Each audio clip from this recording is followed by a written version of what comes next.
Okay, to cut this out, a lovely piece of planed all round pine, we need to use a saw. Now there are various types of saw that we can use.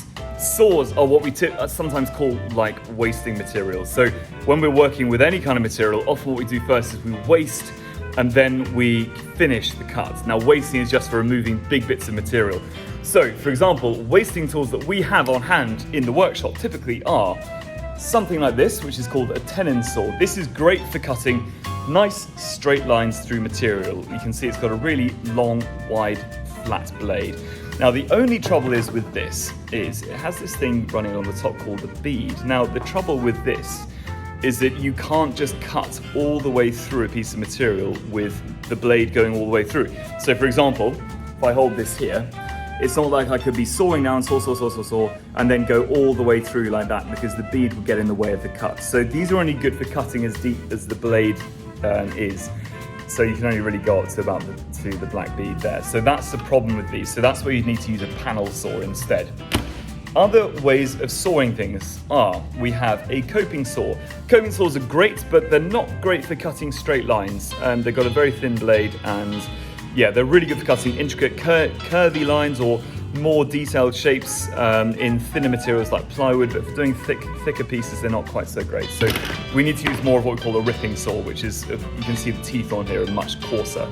So there's that. We could use the scroll saw, which you'll see in another of my videos.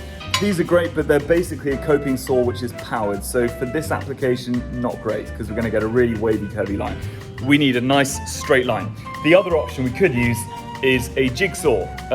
These are great as well because they're really fast, they're really dangerous, they need a lot of training, and they are quite hard to cut straight lines with. So I'm going to start off demonstrating to you the tenon saw, and then I will show you how to use the jigsaw, a coping saw, and then we can see the difference between them. So let's start with the tenon saw.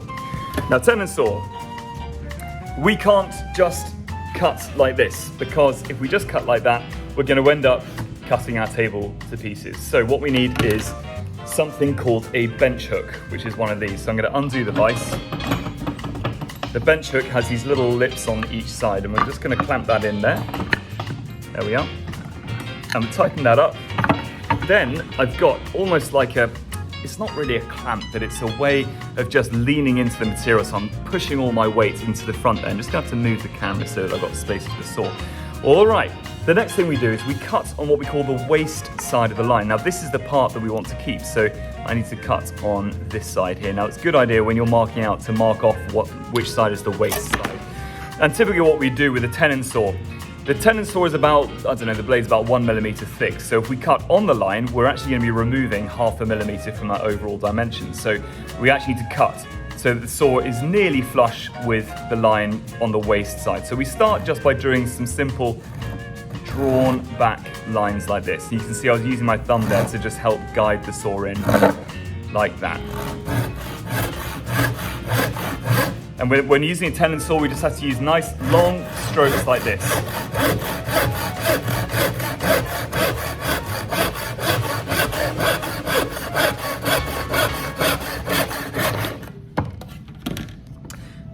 Tap tap for the sawdust, and you can see we're always left with a bit of a splintered edge there, so we need to finish that. But yeah, here we go. That's given us a nice, yeah, I mean it's fairly straight cut. It's not perfect, but that's why we cut on the waist side of the line, because we can now clean that up on the band facer.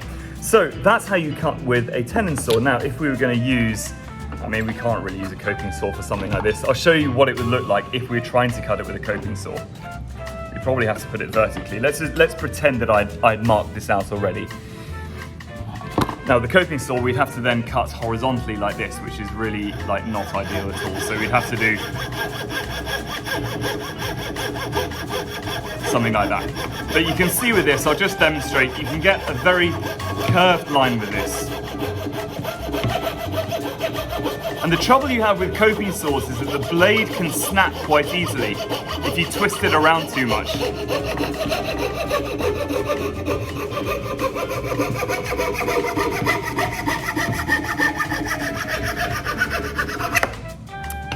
But there we go. So you can see we can get like a nice curved profile with it, like that. Now the last one is the big scary jigsaw. So to do this, I'm gonna have to clamp the workpiece onto the table. So in order to do that, I will need to get a quick grip so that I can clamp it really securely onto the table. So I'm just gonna get one of those. So this is what we call a quick grip, or sometimes some people use G-clamps. Now, if we're going to do it really securely, we would actually use, in fact, I'm going to clamp it this way, we would actually use 2 of these just to be really, really secure with our clamping. There we go, there's one. I'm going to get a second one.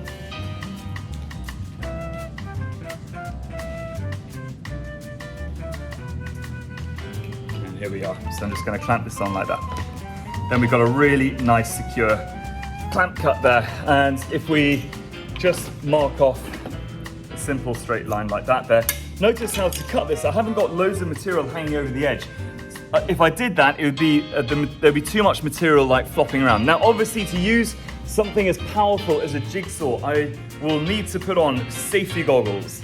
And I really should not be wearing the inappropriate footwear that I'm wearing right now. But for the purposes of this video and just for speed, I'm gonna crack on anyway. So here we go. Jigsaw, you can see the blade reciprocates, going backwards and forwards. I'm gonna line the material up. We've got this little bed here and I can see the line through there. I'm gonna try and cut on the waist side of the line. Here we go.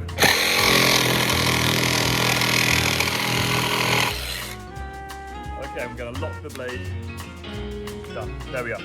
Now, you can see that was pretty quick to cut, but it's got an incredibly coarse blade, so it does leave a bit of a messy edge. So you can see there's some splintering there from where it shreds the material. So that's why jigsaws are only good for wasting as a wasting process.